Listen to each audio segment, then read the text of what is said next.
मुझे क्या कहना है, आज खुद दिल्ली पुलिस के कमिश्नर ये कह चुके हैं मीडिया को कि जो आरएन प्रोसेशन निकाला गया जहांगीरपुरी सी ब्लॉक में वो बगैर परमिशन के निकाला गया। परमिशन पूछा ही नहीं उन्होंने।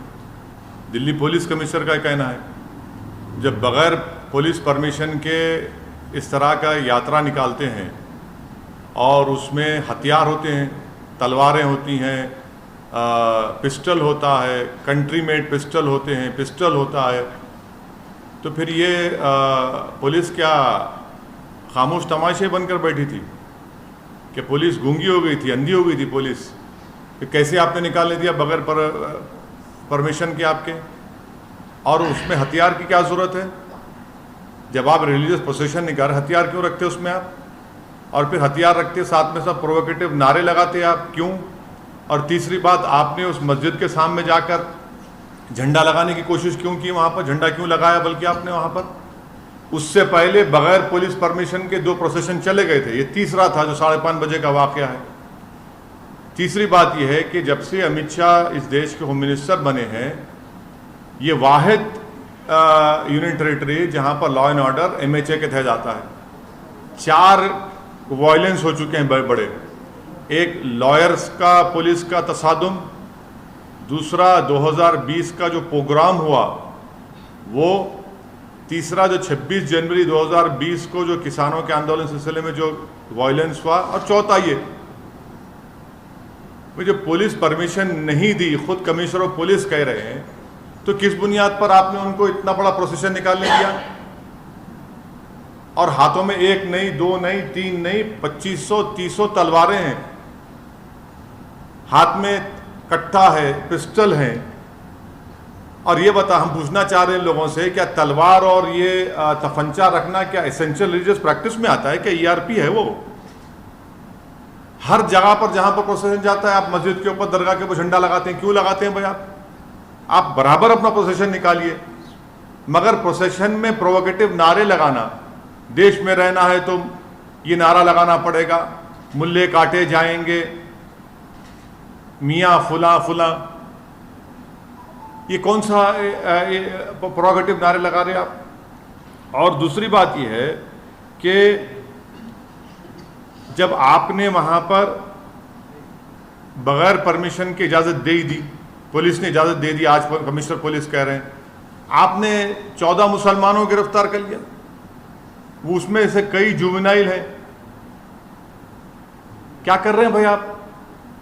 14 के 14 को पकड़ लिया। और एक लड़का है अंसार, उसका वीडियो है। क्या कमिश्नर पुलिस नहीं देखते? क्या अमित शाह नहीं देखते? क्या इंटेलिजेंस नहीं देखता? वो अंसार को मैंने क्यों बनाए?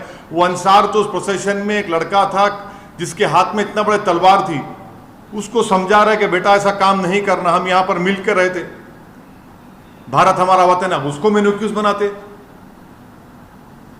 वन साइडेड कार्रवाई हो रही है। अब मैं शुरू से कह रहा हूं कि वायलेंस उसी वक्त होता है, कम्युनल वायलेंस, जब सरकार चाहती है। जब सरकार नहीं चाहती कम्युनल वायलेंस नहीं होता। तो यहां पर भी सरकार चाहती थी कि वायलेंस हो, आपने वायलेंस होने दिया। आपकी नाक के नीचे तलवारें निकल रहे हैं, गाने बज रहे हैं, प्रोवोकेटिव गाने, आपके सामने मस्जिद के ऊपर झंडा लगाने की कोशिश, बल्कि लगा देते हैं कई जगह पर, इस जगह पर भी लगाया गया। 2 प्रोसेशन पीसफुल चले गए, तीसरे में गड़बड़ कैसे होती भैया? तो ये सब चीज़ें, इसकी पूरी जिम्मेदारी मोदी सरकार पर आ जाती है। और जो दिल्ली का मुख्यमंत्री है वो तो मुसलमानों को ब्लेम कर दिया। अब उनको शर्म नहीं आती इस तरह का बयान देने के मुसलमानों ने पत्थर फेंके? चुनाव जब आते तो आप सबके वोट लेते, और जब ये मामला आया तो आप दिखाते अपना असली चेहरा।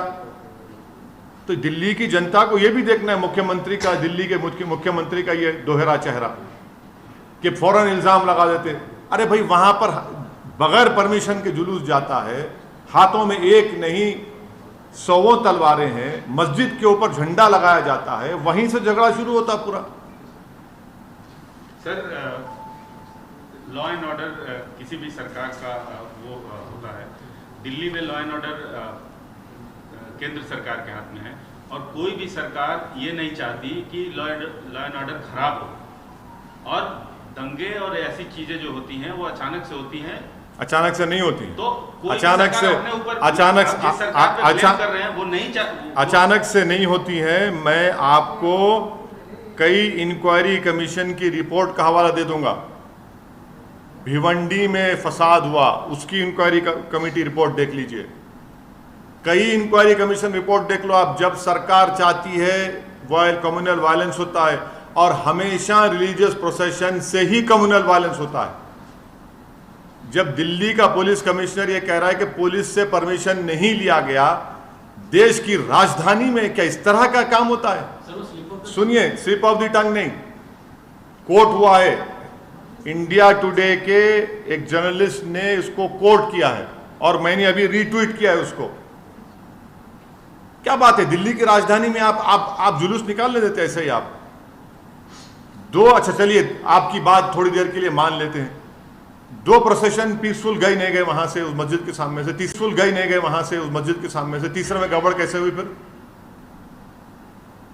क्या दिल्ली की राजधानी में तलवार को लेकर फिर सकता है? अगर वही तलवार किसी मुसलमान के हाथ में आ गई तो एक तलवार हन दीजिए। यहां पर एक नहीं, सौओं के हाथ में तलवारें हैं, कट्टा है, पिस्टल है, मुसलमानों के खिलाफ अनाप शनाप के आप नारे लगा रहे हैं, गाने बजा रहे हैं। अरे रिलीजियस प्रोसेशन है, राम के नाम पे निकाल रहे हैं, और उसमें गाली क्यों दे रहे मुसलमान को? आप किसी मस्जिद पर, दरगाह पर झंडा क्यों लगा रहे हैं आप? क्या उत्तराखंड में आपने नहीं देखा कि दरगाह के ऊपर चढ़कर झंडा लगा दिया गया? वायलेंस को हम कंडेम करते हैं, वायलेंस की कोई इजाजत नहीं देता, मगर जब सरकार खुद खामोश तमाशाई बन के बैठी हुई है तो फिर ये तमाशा हो रहा है। तो दूसरी तरफ से भी तो वायलेंस हुआ, देखा एक आदमी ने तमंचा पकड़ा। हाँ, पकड़िए ना आप देखिए, आप लोग सुनिए, मैं आपसे गुजारिश कर रहा हूं कि मस्जिद के ऊपर झंडा लगाने का विजुअल क्यों नहीं दिखाया जाता टीवी के ऊपर? मस्जिद के सामने वो गाने बजाए जा रहे हो क्यों नहीं दिखाया जाता मीडिया में? सिर्फ सोशल मीडिया पर क्यों आता है? मस्जिद के सामने तलवारें लहराई जाती हैं, मस्जिद के सामने ठहरकर मियां फुला फुला गाली दी जाती है। ये क्या हो रहा है? फिर आप क्या कर रहे हैं? आप अगर कोई कानून अपने हाथ में लेता है तो एक्शन लीजिए, कोई रोक रहा नहीं है आपको। Due process of law follow होना चाहिए, मगर ये कौन सा है? आप तो सेलेक्टिव लॉ अप्लाई कर रहे हैं। वो अंसार जो बच्चे को रोका समझाया, उसी को मैंने एक्यूज बना दिया। आप उसमें जुवेनाइल बच्चे हैं, उसमें आप वन साइडेड अरेस्ट किए जा रहे हैं मुसलमानों की। मैं ये चार्ज लगा रहा हूं दिल्ली सरकार के ऊपर, मोदी सरकार के ऊपर, दिल्ली के पथरमबाजी के ऊपर। Sir, BJP says opposition inciting crowds because of appeasement. What appeasement is there? You are in power. You are in power in every place. What appeasement is happening? Mob lynching is appeasement, is it? Is mob lynching an appeasement? Is playing provocative songs against Muslims appeasement? Carrying swords and saying that Musalman dash dash, is that appeasement?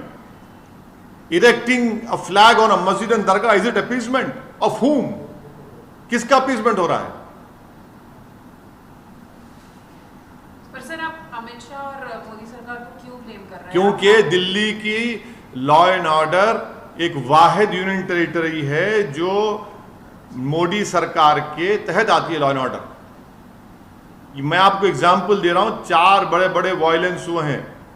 एक lawyers का protest, 2020 का programme, तीसरा आपके 26 जनवरी को जो farmers के protest से violence हुआ, तशद्दुद हुआ, और चौथा ये। लेकिन सर पहले भी 2 प्रोसेशंस निकाले गए, तीसरे में ही वही तो मैं आपसे अगर ऐसा कुछ होता तो वही तो मैं आपसे कह रहा हूं। 2 जब पीसफुल चले गए, तीसरे प्रोसेशन में ही इन्होंने उस मस्जिद के ऊपर वहां पर वो झंडा लगाया। नहीं सर, सुनिए, वहीं पर उन्होंने तलवारें उनके हाथों में हैं, 1 नहीं, 2 नहीं, 3 नहीं, हर एक के हाथ में तलवार है। मैं फोटो दिखाता हूं आपको, देख लो आप, वीडियो दिखाता हूं मैं आपको। लेकिन दूसरा वर्जन है कि वो एक जो बंदा जो गिरफ्तार हुआ है, सेकंड या थर्ड अक्यूज, उसने उकसाया है और वो गड़बड़ किया है। अंसार को जो आप एक्यूज बना रहे हैं, ये सरासर गलत है। उस लड़के ने कंट्रोल किया वहां पर। मैं अंसार मेरा कोई दोस्त नहीं है, ना मेरे पार्टी का है, ना मैं इसको जानता हूं, मगर सब लोग कह रहे हैं कि वहां के हिंदू कह रहे हैं ना, वहां के हिंदू भाई कह रहे हैं उसके पड़ोसी हिंदू भाई हैं वो कह रहे हैं अंसार की इंटेग्रिटी पर, उसके कैरेक्टर पर वो कह रहे हैं। आप बगैर परमिशन के देते हैं और आपकी नाक के नीचे सब चीजें होती हैं और आप ये इल्जाम लगाते एक तरफ। सर, ये मेन मुद्दा चल रहा है अभी, लेकिन सर, उसी पे- लाउडस्पीकर्स को लेकर आप क्या बोल रहे मैडम? बोलिए मैडम। सर आज भी फिर से पथरा हुआ, आज भी स्टोन पेल्टिंग हुआ, तो उस पे नहीं, वो पुलिस बोल दी, वो जिसके घर में गए थे वहां से पत्थर है, मामला पीसफुल पुलिस ने कह दिया। लाउडस्पीकर्स का बोलिए सर, लाउडस्पीकर्स के बारे में बताइए। सीपी ने क्या कहा? लाउडस्पीकर सीपी ने क्या कहा? सीपी ने ये कहा कि कौन सी भी मस्जिद पे फ्लैग इंस्टॉल नहीं किया गया। ये मतलब आप बोल रहे सर फ्लैग मैं सीपी साहब को वीडियो मैं अभी ट्वीट करता हूं थोड़ी देर में, वो वीडियो वो आप लोगों को भी दिखाता हूं, देख लो आप। मस्जिद के अंदर वहां पर झंडे पड़े हुए हैं। कैसी बात कर रहे हैं वो? अपनी नाकामी को छुपाने के लिए कम से कम इतना तो झूठ मत बोलिए। तलवारें लेकर क्यों जाते हैं भाई? उनके हाथ में क्या कट्टे नहीं थे? उनके हाथ में पिस्टल नहीं थे जो प्रोसेशन में थे? दूसरी तरफ से तलवार और पिस्टल कहां से आ गए? कहां? वही तो हम कह रहे हैं, आपने इजाजत क्यों दी? अगर तलवार किसी के हाथ में है तो पकड़िए ना। फिर आप क्या, एक के हाथ में तलवार है तो फूल है, दूसरे के हाथ में अगर तलवार है तो तलवार है। वो कहां से आ गया? अब वही पत्थर, छत पे पत्थरा है, सब चीज है पूरे। कोई छत पे पत्थर नहीं है। आप जब दो प्रोसेशन पीसफुल निकल गए बगैर परमिशन के, सुनिए, कोई वर्जन एक ही वर्जन हम पिछले 40-50 साल से सुन रहे हैं कि मुसलमान जिम्मेदार है इसका, माइनॉरिटी जिम्मेदार है इसका, एक ही वर्जन सुन रहे हैं। और जब इंक्वायरी कमीशन की रिपोर्ट आती तो उसमें सच्चाई सामने आती। मैं आपको आप सुनिए, अब आप सुनना चाह रहे हैं ना, मैं सुनाता हूं आपको, सुनिए। रघुवीर दयाल कमीशन रांची में क्या हुआ 1964 में, फिर 1989 में शिलान्यास का जुलूस निकाला गया, जब क्या हुआ, फिर आप देख लीजिए भिवंडी में क्या हुआ। हाँ, उसके बाद फिर आपको मैं ये भी बता रहा हूं कि 22 अक्टूबर 1977 को वाराणसी में क्या हुआ। चौथा, 1978 रामनवमी प्रोसेशन जमशेदपुर में क्या हुआ। 1979 को क्या स्टेटमेंट दिया था बाला साहब द्योरस ने, वो सुन लीजिए 7 अप्रैल को। फिर उसके बाद आप justice Narayan commission of inquiry पढ़ लीजिए, उसमें क्या कहा था। हैदराबाद में गणेश चतुर्थी का जुलूस 7 सितंबर 1983 को। नमस्कार दोस्तों, बीसीआर न्यूज़ में आपका स्वागत है। मैं हूं आपका होस्ट एंड दोस्त अजय शास्त्री। उम्मीद है आपको ये हमारा वीडियो अच्छा लगा होगा, तो आप इसको शेयर कीजिए और लाइक कीजिए और साथ साथ हमारे चैनल को सब्सक्राइब भी कीजिए। जी हाँ, ऐसे ही नए वीडियो के साथ फिर आपके साथ हाजिर होंगे। तब तक के लिए आपसे अलविदा लेते हैं। भारत माता की जय, वंदे मातरम। जय हिंद दोस्तों।